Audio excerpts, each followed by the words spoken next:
Good afternoon. It's Wednesday, the 15th of February 2017, just after 1 o'clock. Welcome to UK Column News. I'm your host, Brian Gerrish. With me in the studio, of course, Mike Robinson. And we've got an international lineup today with Mark Anderson from American Free Press and Truthhound blog. And we've also got Alex Thompson with the Eastern Approaches report. And Alex, as always, will be joining us from the Netherlands. Well, the weather variable, we've got some sunshine here in Plymouth, so we're quite happy, but apparently it's Welsh mountain weather in Surrey. I think that means it's probably a bit misty. Okay, well, let's get straight on. I had the privilege last night of attending an historic event, you suppose you could say, which is the premiere of Vaxed in the UK. Dr. Andrew Wakefield was there. Well, as we reported a couple of weeks ago, of course, Vaxed had originally intended to be shown in the Curzon Cinema in Soho. The Curzon Cinema decided that wasn't necessarily appropriate for them, and they cancelled it. Well, as usually happens, a better venue was found, 100 more seats. The place was absolutely jam-packed, not a free seat in the house. Well, before the film was shown, UK Column had the privilege of interviewing Andrew Wakefield. Well, what I want to do is just show a couple of minutes from that, because I have to say, Brian and Alex and Mark, the man came across to me as being totally genuine, a man of absolute integrity, I have to say, being objective about it.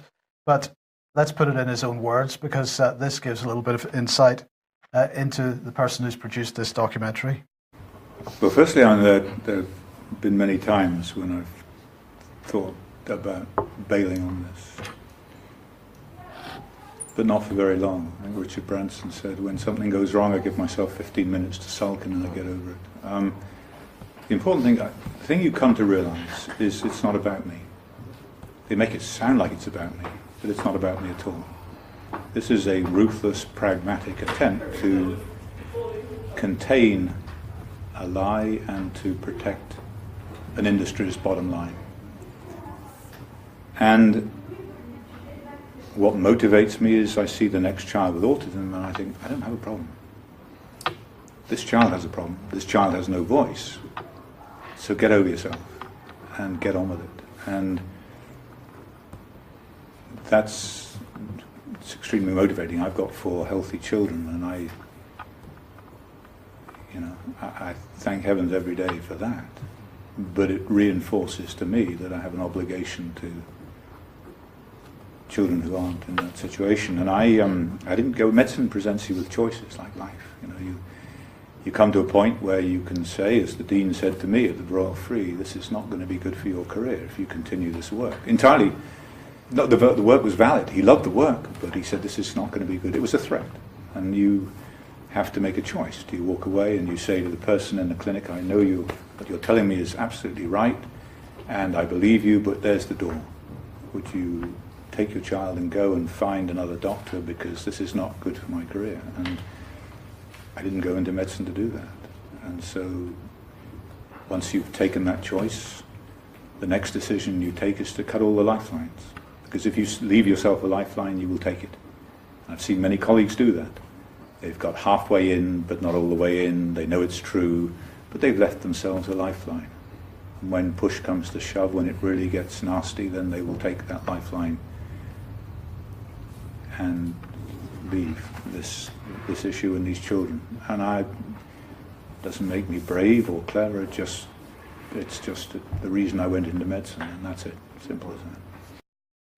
Now, in the chat box, a couple of people saying that Vaxed may be available on YouTube. Well, it may be, but what I would say to everybody is that Andrew Wakefield, his work, the people that supported him in bringing this to the UK, they need support. And so, don't watch it on YouTube.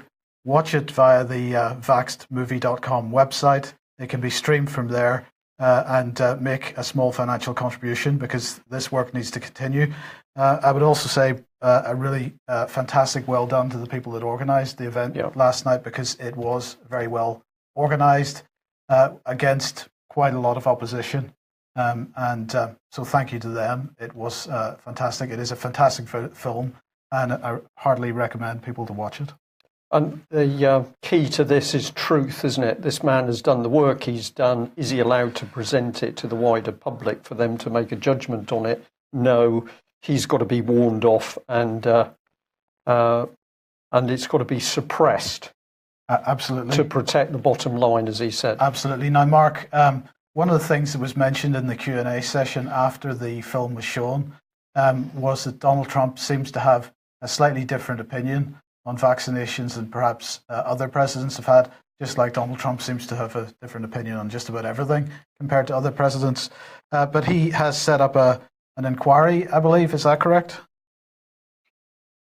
Yeah, a few weeks ago, Robert F. Kennedy Jr. was tapped to head a Trump review commission on vaccines.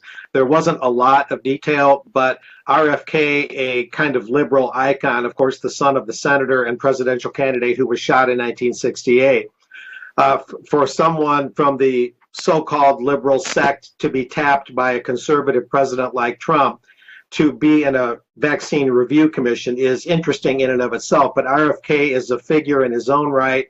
And this morning at 9:30 a.m. Eastern Time at the National Press Club in Washington, D.C., there's supposed to be an announcement with Robert De Niro, the actor, that helped bring Vax to the fore, and RFK Jr. They're announcing at the National Press Club a upping of the ante, if you will, on the promotion of Vaxed. And what I'm told is they're going to have a contest for researchers and writers, kind of a sponsorship. I'm not sure of the exact details, but they want to challenge writers and researchers to do more research on vaccines, and that's what's going to be announced at the National Press Club later today. Okay, fantastic, Mark. Thank you very much for that. Everybody should watch this film. You may have a different view coming out of it, but it should at least be seen. Absolutely. Well, we're staying on the subject, but let's come in slightly sideways. Fake news. So I got this alert sent to me this morning. It's from the Sunday Times. What are they saying? Trust us, really. We need to educate your children as to what fake news is. Children must be trained to fight fake news. So this is pretty amazing stuff now. It's quite clear that the national newspapers and the heavier weight so-called mainstream press, they are terrified. We've now got to get at the children to make sure they can't even understand what the truth is. Certainly don't want them to learn about dangers of vaccines. So this was the Sunday Times, and it's saying we need to train the children to deal with fake news. Well, what happens when we try and talk to our MPs about fake news? Have a look at this. A few days ago, I emailed my MP. Well, he doesn't really represent me, but I happen to live in his constituency, because I asked him about these two headlines, revealed the huge gaps in UK defences and that Britain's whole fleet of nuclear attack submarines was out of action. And basically, I asked Gary Streeter if the Sunday Times and Telegraph reports were fake news or reports that accurately reflected the real state of the armed forces. I did also mention seagulls, because he'd recently been involved in a meeting on seagulls. This is what he came back with. Dear Mr. Gerish, I have never spoken publicly about seagulls, nor spoken in any debates on this subject. I chair many debates at Westminster, and one of them a week or two ago was about seagulls. I do not choose the subject for debate. So he got a little bit shirty because he chaired that meeting and I said it was a pantomime. But this is the really nasty bit. He then attacks me personally. On wider issues, I have known of you for 2 decades or so, and during that period have learnt not to take any of your comments on any subject seriously. Sorry to have to write to you in such stark terms, but you have brought it upon yourself. Best wishes. He doesn't even sign his name. So you ask your MP serious questions about whether this is the state of the armed forces or it's fake news, and he does not want to answer the question. And why does he not want to answer the question? Because he can't, because it is the state of Britain's military. He knows it's the state, and locally we are heading rapidly to the closure of Devonport Naval Base. And when that happens, of course, more and more job losses. Yeah, so that's you told Brian, and of course, because he didn't have an answer, he had to resort to personal attacks. A personal attack, yeah, absolutely. Now, let's have a look at what somebody else has, how somebody else has fared. This is a letter that a lady has received from Sarah Wollaston, having got in touch with her to speak about Melanie Shaw. And basically... we should just say Sarah Wollaston, MP for... the Totnes area in South Devon. But she was a doctor. She's sitting as chair of the Health Committee, so you would expect her to be pretty hot on the subject of failure of health treatment. So the letter was originally about the suffering of Melanie Shaw in prison, where, of course, she did not receive proper health care. So Sarah Wollaston says here, the remit of the Health Committee is to examine and scrutinise the policies, expenditure and administration of the Department of Health and its associated bodies. I'm therefore not able to comment directly on this case. And unfortunately, there's nothing further I can add to the letter from Peter Clark. Now, I don't know what was in that Peter Clark letter, but she ends, I'm sorry, I cannot be of more help to you. So that is, I can't do anything. So if we just follow this through very quickly, NHS England has got the responsibility for healthcare in the Justice Circuit, Health and Justice Clinical Reference Group. Now, if you look at the vision NHS England sets out, it's not to provide people with healthcare, it's to operate as a catalyst to support what good looks like. What sort of language do you think that is, Mike? Newspeak with a vengeance? It's pretty amazing, isn't it? The vision is not to provide proper clinical care, it's to support what good looks like. I'll leave you to think about that. Encourage you to go to their website, because here under scope and service, you can see that they are clearly responsible for the quality of healthcare within the wider justice system.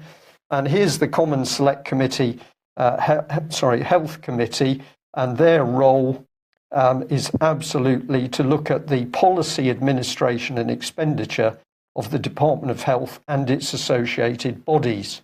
So if we follow this through, this is what these MPs are doing. They're representing the parties, they're not representing constituents, but we've got the Health Committee, which is there to monitor the performance of health provision through the Department of Health and also through the NHS.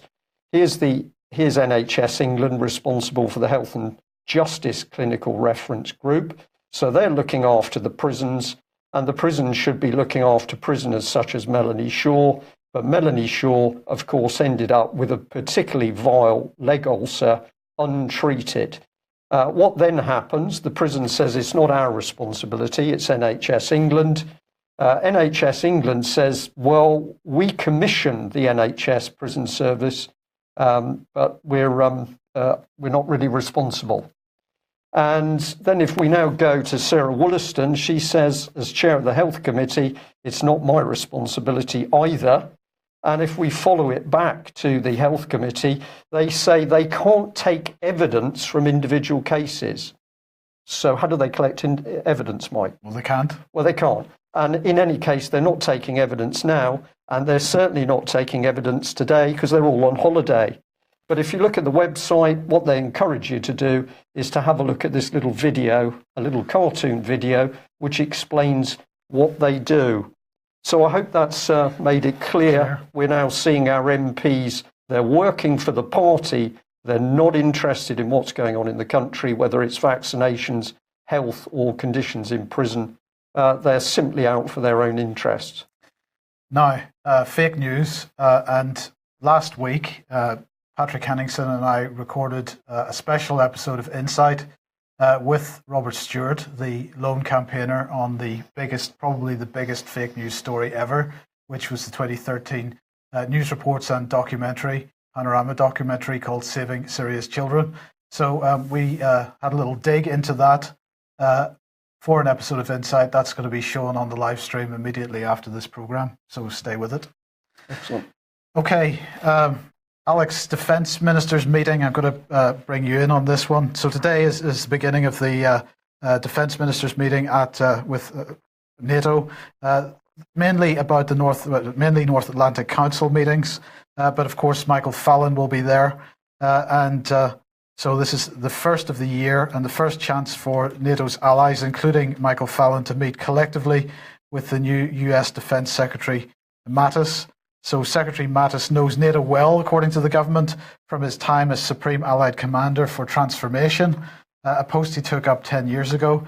But the security environment facing NATO has itself been transformed in the intervening decade, apparently. So this week's meeting is a chance for the 28 allies to take stock of the challenges and opportunities they face to the east and south of the alliance, to reinforce the transatlantic bond and to affirm their commitment to deepening that link and their wider allied engagement. So that's fantastic. That's really excellent. But east and south, I think, is the key point here, because this, of course, means Russia's borders.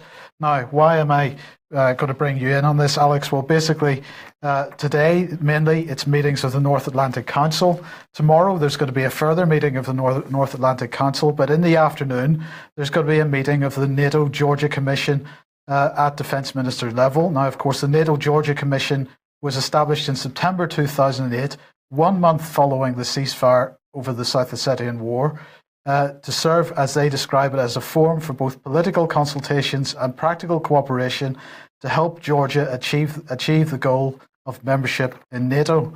So this is all about Georgia coming into NATO. And Alex, I think this is huge because, of course, the Soros-inspired South Ossetian War, and I'm saying that mainly because Saakashvili was absolutely a Soros man. This is related to NATO expansion. It's such a contentious part of the world, being right up against Russia's borders, and Georgia especially. So what are your thoughts? I know I'm kind of hijacking you on this, but what are your thoughts? Always willing to be hijacked, Mike, in a good cause. Yes, if you look first of all at my Twitter account, which is down on the lower third there, if you look at the pinned tweet, you will see a video which has just been uploaded for the public. Subscribers got to see it first, and we do value subscriptions because they pay for our time to research articles, by the way. So the more you subscribe, the more you get of us. That pinned tweet contains a link to a public documentary now, public version of our documentary about Inside Eurasia. And what this is about is containing Russia. Now, I was the GCHQ officer, desk officer for that region in the time of the war. And I remember distinctly a time in about 2007, when perhaps even 2006 it began, when we as desk officers in all the British and American government agencies lost the plot. We knew that there'd been a push to appoint Georgia to join NATO, at least have a membership action plan, which is the last chance saloon before you board the NATO bus, as it were. But all of a sudden, the policy was not being driven by policymakers in any government organisation we could think of. And it got down to the wire in 2008. That war really, thank God, well, it was a terrible war, but it put a spanner in the works, because otherwise Georgia would have been given, it happened slightly after the Bucharest summit, but the tensions at that time prevented, fortunately, Georgia and Ukraine from joining the NATO alliance. Now, the point here is that both Georgia and Ukraine contain separatist territories which are more pro-Russian. And Putin actually gave fair warning of this back in the Kosovo times of 2006. He said, if the West recognizes Kosovo as an independent state, we will do tit for tat under international law and recognize Abkhazia and South Ossetia, the pro-Russian regions of Georgia. And he duly did so. Not that the Western press has ever picked up on it, or even some Western diplomats. So that's the game now, is to try to lock into NATO two of these countries, Georgia and Ukraine, a large chunk of whose territory and population is absolutely set against being antagonistic towards Russia.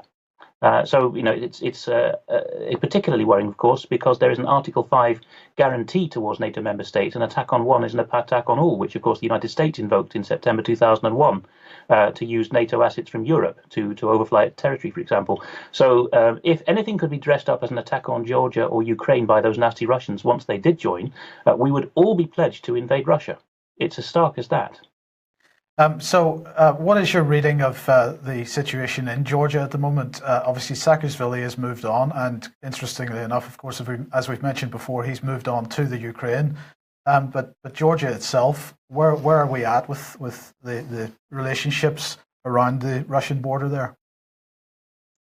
It seems that in the whole area, a kind of pragmatism is winning out. People want to trade with these countries. There is a whole generation. It's the same in Armenia and Azerbaijan, which are technically at war. That whole generation has grown up hearing that the other side are, monsters who rape and kill people in their beds. But it is a compact geographical area. People need to trade, particularly across the Georgia-Russia border, which is a huge high mountain chain. But people in each side of the border are economically dependent on the other. And I think people are realizing, certainly the middle class in the capital city, Tbilisi, is not prepared to go to war anymore over Abkhazia and South Ossetia. That's been the big swing of the last 10 years. When I first went to live in Georgia, in fact, on my first visit before I went to live there in 1998, as soon as you get onto the highway from the airport to the city centre, there was a great big banner across the highway that said Abkhazeti Chkvenit Givili, which means Abkhazia is our eternal grief. That was taken down quietly sometime in the Saakashvili era. The veterans are getting older who fought against Abkhazia, and even in Abkhazia, the attitude is, we don't want to be subsumed into either of these power blocks. We want to maintain some kind of independence. So I think that with some kind of prosperity taking hold and Georgia moving up the comfortable living rankings, there's going to be less and less interest in playing stooges for Western policy or Soros policy. So I think Soros is backing a losing horse here, but that doesn't mean he's not going to try. Okay, and just briefly then, what's your take on the NATO thing? If Georgia gains membership, Russia, they're going to be pretty upset about that.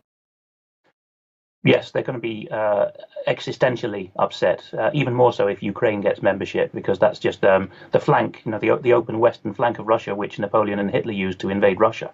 So they're not going to stand for that. But they have many levers to pull. Russian intelligence has excellent penetration of the Georgian military and Georgian politics, and they have so many people they could set up as pro-Russians if necessary at the right moment. And they've got so much compromat, dirty material on all these Georgian politicians.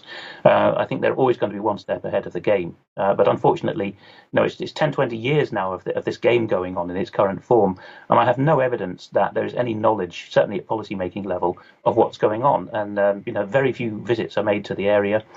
So you could get a lot of people in the NATO bubble in a policy environment saying, yes, well, Georgia's met all the standards, let's give them membership, blissfully unaware of the conflagration that's going to follow. Yes, but it's quite all right, Alex, because NATO has just produced a new frequently asked questions document, and in it they say that there is no NATO expansion and we are not running up against Russia's borders, so we're all perfectly safe. Let's move on. Mark, the other day on the column news here, we were talking about the World Government Forum, or whatever it's called. You've had a further look into this and published an article on the Truthhound website. What are your thoughts? Well, it's very interesting. I know we have a lot of material today, but I was listening to some of the speeches, and Helen Clark, who's the 8th director of the United Nations Development Program, she's a former prime minister in New Zealand. She gave a kind of a core speech that outlined the basic outlook behind the World Government Summit. There's those words, world government, something we've been told for decades could never exist, doesn't exist, never has existed, but now in the wake of the World Economic Forum in Davos in January, it's coming out that, yes, all along, we've been wanting a world government. And yet, Helen Clark said this at the Dubai World Government Summit, quote, "We're now for global governance."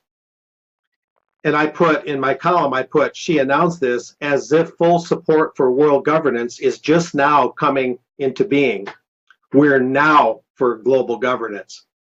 And so there's this strange kind of language like that where they're dancing around the concept of world government, and yet they're basically admitting it. And then she went on to explain all these rather contradictory things about sustainable development and all the things that the UN wants to do that are as pure as the driven snow. But I'm kind of reading through my article here. She's basically saying, however, that in the peace and security realm, quote, effective global governance is struggling, she admitted, in peace and security. And so she wants to reinvigorate the UN's mission to get at the root causes of conflict and war. And one of those root causes, she said, is poverty. However, she said that the great thing about the UN and the Bretton Woods institutions like the IMF and the World Bank and the World Trade Organization. The great thing about this alphabet soup of agencies is that they've got our best interests at heart in this world government, and we can depend on them through all these multilateral institutions to tackle poverty and get rid of poverty as a chief cause of war and misery and conflict. Failing to note, however, that the IMF and its revolving loan schemes and all its debt schemes, and the book Confessions of an Economic Hitman by the author Perkins has brought this out. The IMF is a chief promoter and cause of poverty. So once again, the sheer hypocrisy of this multilateral approach of this world government, where the very institutions that it promotes cause the very conditions which bring about war and conflict, and yet we're told that these same institutions is the ticket to paradise. Well, and I mean, what's your thoughts about the overall agenda? Are they meeting their deadlines at the moment? Well, that's hard to say. There's an awful lot of material coming out of this Dubai World Government Summit. That's its literal name, as you guys have already reported. They're clearly behind schedule or beginning to kind of lose their tempo a little bit in some areas, particularly the peace and security realm. She admitted it's struggling. But of course, they put their best face forward. They try and put the best patina on this that they can. It's really hard to say if they're behind or on schedule in all these multilateral areas. But clearly, they're looking for a validation. She was talking about how if the UN and these multilateral institutions, if they don't progress in the way they want, they're going to lose their legitimacy. They're going to lose their image in the face of the public, and they're going to have to struggle to get their legitimacy and their dependability back, you might say. So they're very worried about losing face in terms of public opinion, and that's very clear. And there's still admissions, just like there was in Davos in January, that globalization is weakening a bit. But at the same time, she's saying, as I noted, we're now for global governance, again, as if it's a new thing. And they're trying to regain their credibility and move this thing forward in the wake of Brexit, in the wake of Donald Trump's election, when they know that populism and a more grassroots democratic view is coming into the picture and gaining strength. They're trying to regain their traction and move forward. So with Bilderberg coming up in the spring and the World Economic Forum just having wound up, and now we have this Dubai summit, we're going to see a lot of activity from these leading globalist groups to try and move forward, not lose their traction, and keep their credibility and keep their agenda on track. But we are seeing, they're losing some ground, and they're trying to regain it. That's the basic bottom line. Alex. Yes, I just wanted to say that when you featured this Dubai-hosted World Government Summit the other day, Mike, I noticed the Arabic on the board in the background, with the syntax being a bit different than the English, and I've just looked it up. The Arabic title for this summit is Al-Qimmat al-Alamiyat lil-Hukumat, which means the World Summit for the Governments. Right. So it's not the same as a World Government Summit, is it? It is a World Summit for governments. No, that's right. But if you remember the subhead, it was all about directing future government. Oh, absolutely. I'm not making a contradictory point here. I'm just saying that the syntax of the Arabic makes it clear that this is a summit called with the interests of government in mind. And there is, of course, a sleight of hand in that if you concatenate it in English to World Government Summit, you're saying we want world government. And if you're challenged on it, you can say, oh, no, we don't mean that at all. Look at the Arabic. Yes. But you can see what the mindset is. Yes, indeed. Okay, Mark, let's move on to General Flynn then. What's your reading on this? I'll make a quick comment. When Helen Clark said we're now for global governance, I think that sets the record straight. And she again talked about the core mission of that summit. And there is that kind of Orwellian doublespeak that you mentioned with the Arabic and the English. Now with General Flynn, this is a very he's the national security advisor under Trump, the top one. And it was yesterday that he reportedly resigned in the wake of all these allegations where he is being seen as being at the center of having talked to the Russian ambassador to the United States, and all these things are filtering through that Flynn was trying to undermine the U.S. relationship with Russia, and a whole manner of things. It's really blowing up in Trump's face. And I think the media and the liberal Democrats and some of the neocon Republicans, they see General Flynn, Michael Flynn, as the first head on the wall, their first trophy in attacking Trump in a very direct way. And I'm just going through an item here. So something I was reading on Global Research talks about that in the latter days of the Obama administration, right before Obama left, there was those 35 Russian diplomats that were dismissed and sent out of the United States over the unfounded allegation of Russian interference in U.S. elections. And some analysts are seeing Obama as having preset the dials, using the long-term lies peddled by the media and setting that basic foundation. So when Trump stepped into the White House, that claim that Russia's been hacking our elections and all manner of skullduggery, that claim had time to be well established. Then the diplomats were expelled. So that created a more hostile climate and environment that was set up for Trump as kind of a trap. And now General Flynn is the first casualty in this media war on Trump, and so on and so forth. And a lot of people are concerned. Some analysts, such as Michael Savage, a well-noted conservative radio show host here, and an analyst on Global Research, and others, they're concerned that with Flynn having resigned, now the Trump opponents will smell blood and they're going to go for more. And there's concern that they're going to try and topple or seriously injure other leading cabinet members and leading officials in the Trump administration. It's a big issue. There's a lot that you could say about this, but that's the thrust of it. But the attacks just keep coming. So Washington Post saying the economy under Trump planned for the worst. You're not going to get the worst. Oh, yeah, that's the piece by Lawrence Summers. That was linked through the Trilateral Commission website.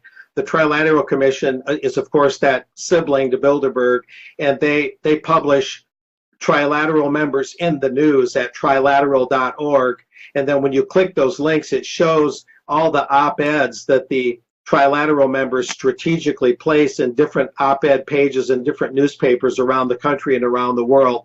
And that's the former Treasury Secretary Lawrence Summers, who once headed Harvard University. He's warning of all these dire predictions if with Trump as president. These dire economic predictions, and the idea is that everything Trump is going to do pretty much is going to backfire, even though we may get the impression that Trump, as a wealthy businessman, is going to be good for the economy and stocks are going to go up and everybody's rice bowls will be full and everybody will be happy, a chicken in every pot. What Summers is actually saying is that these tariffs are going to be, if Trump institutes tariffs, that's going to be highly damaging to the economy. While there's a lot of literature going way back, including a former General Motors executive that I knew for years, Gus Stelzer, who was an expert on free trade and tariffs. Tariffs also can have a very good effect in that they can give a strong incentive for a country to rebuild its industry and rebuild its wage base and its salary base and its economic muscle, because it makes it too expensive to do too much outshoring and then ship the stuff back into the U.S. market. Plus, tariffs are could be a significant source of income for the U.S. For the first 125 years of the U.S. Existence or so, tariffs were the chief source of federal income. So Lawrence Summers arguing that the economy could be very, very bleak, maybe a short uptick and then it'll be a downhill slide under Trump, is a very weak argument for Mr. Summers. Tariffs could play a very significant role to raise more revenue at the water's edge and help the industrial might of the U.S. make a comeback. So this is just more trilateral propaganda disguised as just another column in a mainstream paper. Yes, indeed. Okay, let's move on to European issues now. And Alex, the Netherlands holding elections. They're one of many European Union member states holding parliamentary elections, and some have head of state elections as well in 2017. And of course, the chatter is, are we going to see Brexit and Trump spread onto the continent? Well, there was already a tremor of that with the Italian referendum late last year. But what's important about this is that the slide you showed was about the refusal of the two traditionalist parties, very different parties, by the way, but the two sort of right of centre traditionalist ones. They refused to join in the debate on RTL, which is a vast pan-European establishment consensus organisation, RTL. They were going to host, their Dutch arm was going to host a debate between Prime Minister Rutte and his Liberal Party, Geert Wilders, the insurgent, shall we say, the Freedom Party guy, and four of the parties which are polling a bit less strongly. So you've got to have a six-way. At the last minute, RTL said, no, we've unilaterally decided, because there's not much between the five other stragglers behind these top two, that we're going to have a seven-way instead with five cultural Marxist parties and you two instead of four. And both Rutte and Wilders, who hate each other's guts, by the way, they said they'll never be in coalition with each other, but the two front runners for the poll, they said, well, we're walking then. So instead, RTL is going to press ahead with this debate. I think it's the Sunday at the end of February, and it's going to have only five minor cultural Marxist parties and not the two front runners. So that's RTL's sense of priority. Now, we have a slide here illustrating what's happened in Dutch politics, and the two last elections for the Tweede Kamer, which is the House of Representatives, the lower house here. You can see the dramatic, you have to be a bit careful with the colours, but you can see the dramatic swing. Green in the Netherlands actually represents the Christian Democrats, the equivalent of the Tories. And everywhere that was nominally Catholic or Protestant, everywhere in fact except the big cities and the far north, which are both historically socialist areas, would vote for the Christian Democrats because they were a consensus party of both Catholic and Protestant areas. Look what happened the year after I came to the Netherlands, 2010. All of a sudden the Liberals, the VVD, Mr. Rutte's party, has taken the lead because the Christian Democrats, like our Tories, proved to be about as conservative as a guy holding a Molotov cocktail. So they only cling on in sort of rural Catholic areas in the east. That's the only green bit left. So we've had a splintering of Dutch politics, and instead of two or three front runners, the old Volkspartijen, people's parties, you've suddenly got 7 or 8 parties and a lot of other minor ones snapping at their heels. It's maybe admirable of RTL to say we'll have all these guys at the table, a bit like with the Scottish election debates with all these previously minor people like the Green Party. But the point is, it's a lot of noise, and you can't hear the front contenders anymore because all these guys are on the podium. Now, you might have put something on the Stories We're Watching section on the front page of UK Column website, which is always worth looking at, and it links to an article which, if you put it up here, tells us about 4 kinds of dystopia. And the one that I want to draw your attention, based on Brave New World by Aldous Huxley, is the second paragraph. The Huxleyan way of controlling people is this: rule by democratic totalitarian systems, excess of choice, limitation of access to speech platforms, assimilation of minorities, belief in emotional morality, imagination and flexibility, and control by desire, debt, and implicit threat of violence. No overt control of dissent. The system selects for system-friendly voices. And it goes on about sexuality, which is a big theme in Brave New World. But the final point is, in the Huxleyan model of tyranny, you have control of thought by implicitly enclosing language within professional boundaries, which it calls Lenin-style newspeak or uniquac. So I think, we're talking here about the Overton window, which is shrinking, the allowable window of discourse. So the plethora of new parties, of which the Netherlands is a good example, but it happens all over Europe, even in Britain now, particularly Scotland, Wales and Ulster. That is a kind of a false diversity. It's 7 shades of cultural Marxism, as far as I can see. Mr. Wilders, I don't agree with, but at least he's saying we need to think again about the basis of the Netherlands. And Mr. Rutte, the largest and somewhat conservative Prime Minister, is being done out of his own debate here by sleight of hand by RTL, which isn't even a Dutch company, it's pan-European. Just add a bit of emphasis on that. All of us at the moment seem to be homing in on language, the use of newspeak, government reports where it's difficult to see what the sense is. David Scott is picking this up as well. I think it's going to have to be one of our key areas of research to show how language is being manipulated to help this political agenda.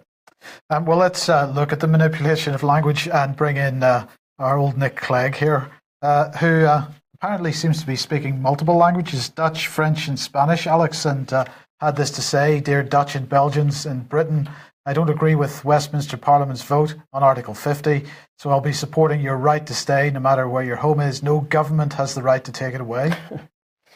Well, I just transcribed the Dutch remarks there. He says similar things to the Spaniards and French speakers. I didn't realise his Dutch was that bad. He gets the gender of every noun in that 1.5 minutes wrong, but never mind. What he's trying to do is obviously virtue signalling. We have a word for this kind of behaviour now. But, of course, he's confusing several matters of common law, international law, treaty obligations. Your home is one matter, but your citizenship is another. It has always been open to members of the EU, despite the passport which says the European Union on it when they came to Britain, so they were allegedly a citizen already. It was always open to them to seek citizenship. I know that heartrending stories of people who by marriage have got multiple nationalities in one household and now they feel threatened. But I'm afraid the only entitlement you have to be in a country is if you seek citizenship. That's what you do when you move to another country, whether or not there is a supranational umbrella which could disappear at any moment. A lot of people have not availed themselves of it. According to one Facebook group, they call themselves the 3 million, who suddenly have no right to remain. But the way to get right to remain is to seek citizenship. And he's tugging people's heartstrings here, Clegg, by saying, "Poor British government to destroy your homes." But I'm afraid people have, what they've been lulled into is maybe partly media, partly laziness, partly lack of choice or money or whatever. But the only way that you secure your home and your right to stay in a country is by becoming a citizen. Yeah. So you can see how much destructive power of language is at work here. Yes, okay, well, let's move on to the European Union and potential breaking apart of it. But before we do that, Jean-Claude Juncker, this article on Sky News, Jean-Claude Juncker doubts EU unity during Brexit talks. Well, Alex, this article only really covers half of what he says, because you also pointed us to the origins of this from this German newspaper, and I just wanted to highlight this particular quote from it, because he said, "People are saying with Trump on the scene, Europe's time has come. I doubt that, because unless there's much more severity, the British will manage to bring division between the rump, the 27 member states. We shouldn't actually be allowing the British to do what they're already doing, acting as if they had sovereignty to sign trade agreements with other entities, which are not allowed to do so. Which they're not allowed to do. As long as the UK is an EU member state, trade policy is the competence of the EU and thus of his commission." So Sky News wasn't reporting that little snippet. He was not. They were not reporting the bit in which he was talking. Well, he's a Luxembourger, which is a dialect of German, his native language. But he was giving this interview in German, it seems, and they're not reporting the bit in which he said, "The British are not permitted to do this," because I think that would be a bit too close to the bone. So if you look at the headings in this Deutschlandfunk version, which is, on the continent, they actually give you the wording of what people say. An interview is actually, question, answer, which we rarely do in the English-speaking world. We should do more of it because it gives much less wriggle room for journalists to dress things up and leave things out. Juncker says the headings he's been given here are: "We are not proud enough of Europe." The institutional cowardice of heads of government, by which he means the sovereign members of heads of government of EU member states. The Greeks have made many reforms. The British will divide EU member states from one another, play divide and rule. So all of these headings have not made it to the Sky write-up. So you cannot trust any kind of British media write-up of a continental interview or any foreign language interview. You have to go, at the minimum, you have to use a machine translation to find out what's being left out. I'm really shocked to hear that.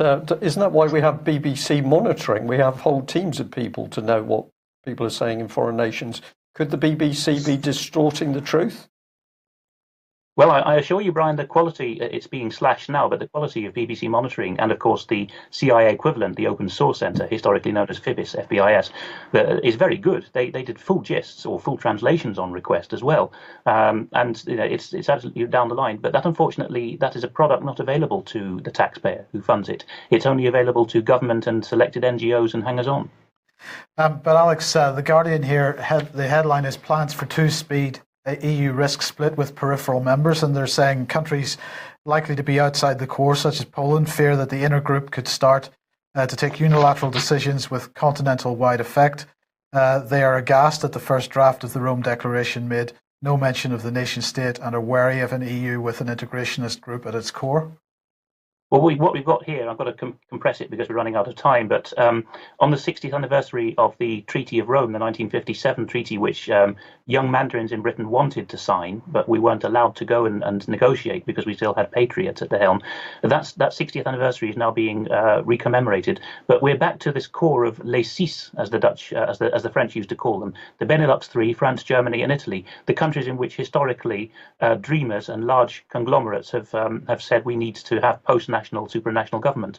That tradition, thank God, doesn't exist in the British Isles, or indeed in Iberia, or indeed in Eastern and Central Europe, which has been taken over by waves from all sides, sometimes Swedes, Russians, sometimes Austrians, Germans, sometimes Turks.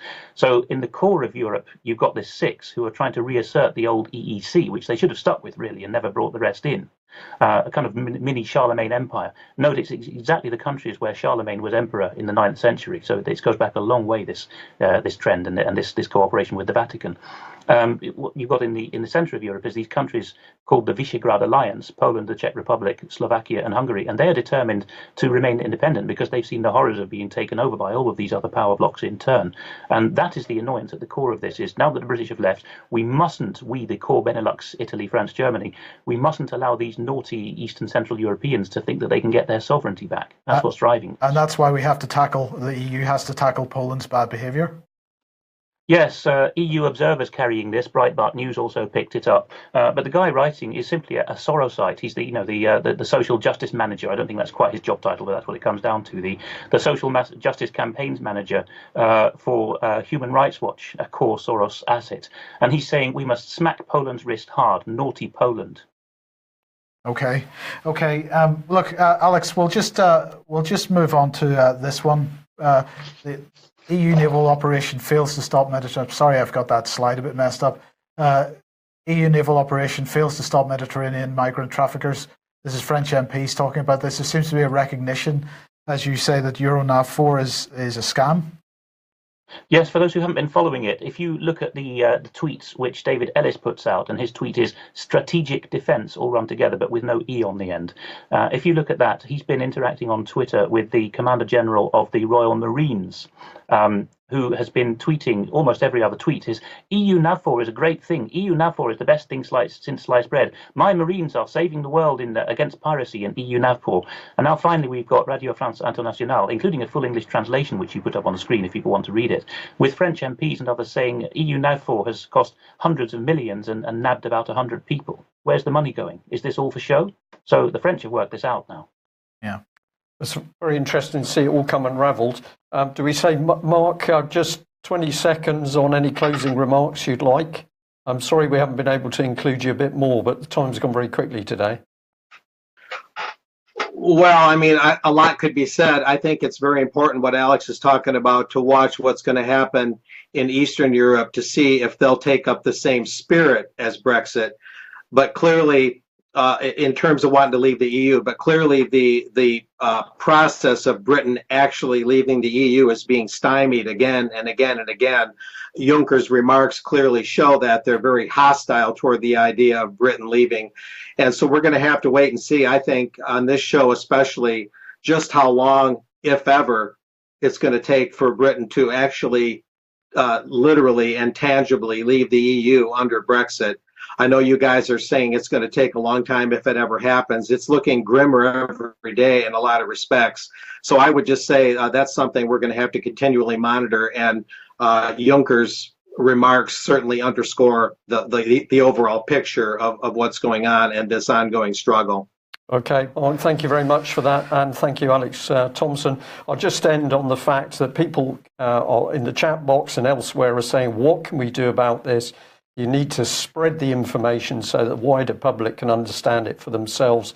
So if you're enjoying our news reports, please tweet those out, email them, get people to come back to UK Column website to watch these news reports and talk about what we're talking about. It's very important to help spread it.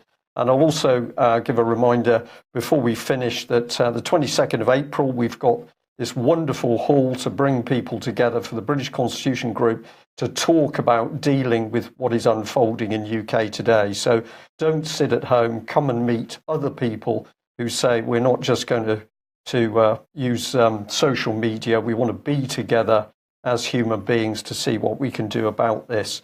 But there we are, the MPs simply working for parties. They're not interested in us. They are interested in seagulls and hedgehogs, quite commendable. But I think with the movement of forces towards the Russian border, we ought to have some different priorities. Thanks for joining us. We'll be back same time tomorrow. Bye-bye.